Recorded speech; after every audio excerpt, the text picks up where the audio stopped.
the prime minister who left for Rome while his party became a ghost town. A reflection on the rise and fall of Reformasi in a cup of lukewarm espresso. When in Rome, pretend your house isn't on fire. Let us begin, as most tragedies do, with a postcard. Somewhere in Italy, a man once hailed as the voice of the oppressed is sipping espresso in a 600-euro suit while listening to a translator explain BRICS policy frameworks. Meanwhile, back home, his own party is vanishing faster than cold sendal under the midday sun. PKR, once a rallying cry for the reform-hungry rakyat, is now best described as an ongoing rumor with legacy stationery. More than 200 branches have either resigned, dissolved, or spontaneously evaporated into the WhatsApp ether. The remaining ones appear to be operating out of nostalgia and group photos from 2008. We are told this is not a collapse. It is, apparently, a realignment of aspirations. And if you believe that, you probably also believe your neighbor's cat can be a senator. Seko, voter apathy or mass nap syndrome? Let's examine the numbers, shall we? 30,000 members were eligible to vote in the deputy president showdown between Nurul Izzah Anwar, daughter of Destiny, and Rafizi Ramli, spreadsheet Casanova. But only 14,000 showed up. That's not democracy. That's an RSVP to a forgotten birthday party. It's not even boycott. It's indifference. And indifference, my dear reader, is not the opposite of love. It is the absence of belief, which is worse. 3. The long road to power and the shortcut to disappointment. Once upon a monsoon, Anwar Ibrahim stood shirt-sleeved in the rain, fists clenched, shouting Reformasi into the collective ache of a nation. People believed, not just in his message, but in his martyrdom. He was the human symbol of resistance, jailed, betrayed, resurrected. Then he became prime minister, through the behest of a palace, in a musical chairs coalition arranged by royal decree. It was his grand crescendo. 27 years of struggle, climaxing in one solemn oath and a photo op. And what did the man who promised to fight corruption do as one of his first acts? He made Ahmad Zahid Hamidi, who had enough charges to host a courtroom musical, the deputy prime minister. Ivor, the renaissance that never came. We were promised a renaissance. What we got was a badly rehearsed school play about Renaissance values performed on a floating stage in Putrajaya with a malfunctioning smoke machine. The judiciary is now a whisper of what it once was. Corrupt politicians are receiving DNA faster than we get our Shopee parcels. Cronies, the exact species Reformasi once sought to exterminate, are thriving like mushrooms after rain, enjoying plush seats on GLC boards and gentle pats on the back. Reform? No, thank you. We're on a Madani diet now. All slogans, no substance. V. Rafizi's exit interview and other political tumbles. Rafizi Ramli and Nick Nazmi resigning was less a resignation and more a slow clap in the face of political theater. Rafizi, the man who could recite inflation data like poetry, has now become the ghost of better policy. And Nurul Izzah? Once dubbed the Princess of Reformasi, she is currently performing interpretive dances on indigenous rights in Sarawak, while her political living room catches fire. Her father is busy jetting between continents, but the kettle in the PKR kitchen has boiled dry. Fuzia Sala, bless her Baghdad Bob soul, insists everything is fine. In unrelated news, the Titanic was also on schedule. VIs. The odd silence of UMNO. Also, where are they? UMNO, the ghost of regimes past, now stares blankly at the nation like a man who arrived late to his own trial. Once roaring with populist thunder, now they mumble nothing as SST rises, subsidies vanish, and petrol prices make Grab drivers cry in lowercase. They know the ship is sinking. They just hope the captain drowns first.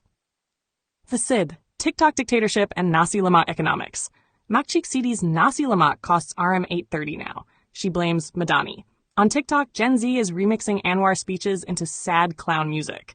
In Pasar Malam stalls, Anwar is a punchline. Reformasi has been reclaimed by students, not in support, but in satire.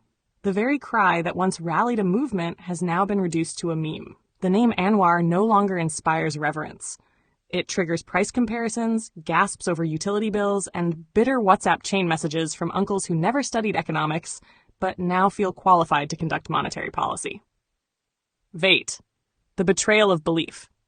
This isn't just a leadership failure. It's the betrayal of belief. The quiet unraveling of an emotional contract. The Rakyat did not expect miracles. They expected moral compass. Instead, they got road shows and tax hikes. They expected a statesman. They got a spokesperson for mediocrity with frequent flyer miles. Hope is not infinite. It is fragile, and when squandered, it does not return as easily as it was given. X. When the rain comes, and so the storm is coming. Not the type that arrives with loud thunder and visible lightning, but the slow, punishing drizzle that warps wood and ruins foundations. When the next election comes, it won't be with fireworks, but with silences at the ballot box. Volunteers won't come. Posters won't be printed. Makciks won't answer the call to Sarama. Reformasi, like a vinyl record played too many times, will skip. And those who stood silent in sunshine, they should not expect umbrellas when the rain begins. X. Epilogue. Carnival masks in Rome. If you look closely, you'll find that Italian masks are beautiful because they hide disappointment with art. Behind the glitter, nothing is real. Just papier-mâché, glue, and theater. Kind of like what's happening now. A prime minister far from home. A party crumbling like overbaked biscuit raya. A movement that mistook itself for a destiny. And the people? They are watching. They always have been.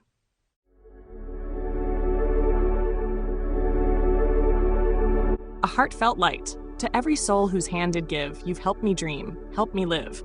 In darkest hours your light came through, with hearts so kind, so pure, so true. Your gifts, like stars in deepest night, have steered me gently toward the light. Each coin, each word, each silent prayer, a thread of hope, so rich, so rare. My eyes once dimmed now seek the skies, and slowly, clearer visions rise. Because of you, I dare to see the world again. Its grace, its plea. Your compassion's flame will not just stay with me alone. It lights the way for others wandering through despair to feel the warmth of selfless care. You've shown what love in action means, in quiet ways through giving scenes. You've built a bridge from soul to soul and made the broken feel more whole. So let this thanks rise like a song, a melody both soft and strong. May your example gently call more hearts to rise to give. To fall into the joy of lifting pain, of planting hope where none remains. Your kindness walks beside me still. A light, a love, a living will.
don't forget to hit that subscribe button to show your support.